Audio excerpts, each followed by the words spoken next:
Episode number 104.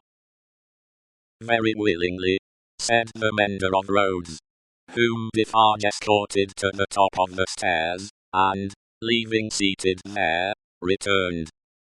The three had risen, and their heads were together when he came back to the garret. "How say you, Jacques?" demanded number 1. "To be registered." "To be registered as doomed to destruction," returned Defarge. "Magnificent," croaked the man with the craving. "The chateau, and all the race?" inquired the first.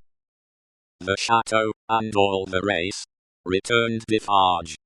"Extermination." The hungry man repeated, in a rapturous croak, "Magnificent," and began gnawing another finger. "Are you sure," asked Jacques too, of Defarge, "that no embarrassment can arise from our manner of keeping the register? Without doubt it is safe, for no one beyond ourselves can decipher it, but shall we always be able to decipher it, or, I ought to say, will she?" "Jacques," returned Defarge, drawing himself up, "if Madame my wife undertook to keep the register in her memory alone, she would not lose a word of it, not a syllable of it. Knitted, in her own stitches, and her own symbols, it will always be as plain to her as the sun. Confide in Madame Defarge. It would be easier for the weakest poltroon that lives, to erase himself from existence, than to erase one letter of his name, or crimes from the knitted register of Madame Defarge." There was a murmur of confidence and approval, and then the man, who hungered, asked, "Is this rustic to be sent back soon?" "I hope so. He is very simple. Is he not a little dangerous?" "He knows nothing," said Defarge. "At least nothing more than would easily elevate himself to a gallows of the same height. I charge myself with him. Let him remain with me. I will take care of him, and set him on his road. He wishes to see the fine world, the king, the queen, and court.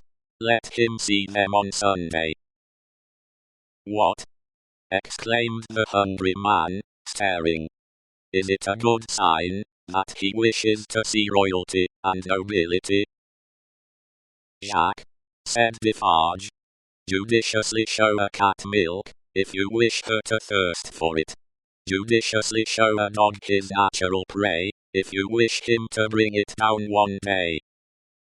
Nothing more was said, and the mender of roads, being found already dozing on the topmost stair, was advised to lay himself down on the pallet bed, and take some rest. He needed no persuasion, and was soon asleep.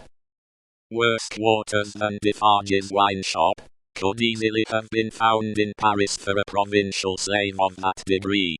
Saving for a mysterious dread of Madame by which he was constantly haunted, his life was very new and agreeable. But Madame sat all day at her counter, so expressly unconscious of him, and so particularly determined not to perceive that his being there had any connection with anything below the surface, that he shook in his wooden shoes whenever his eye lighted on her. For he contended with himself that it was impossible to foresee what that lady might pretend next, and he felt assured that, if she should take it into her brightly ornamented head to pretend that she had seen him do a murder, and afterwards flay the victim, she would infallibly go through with it until the play was played out,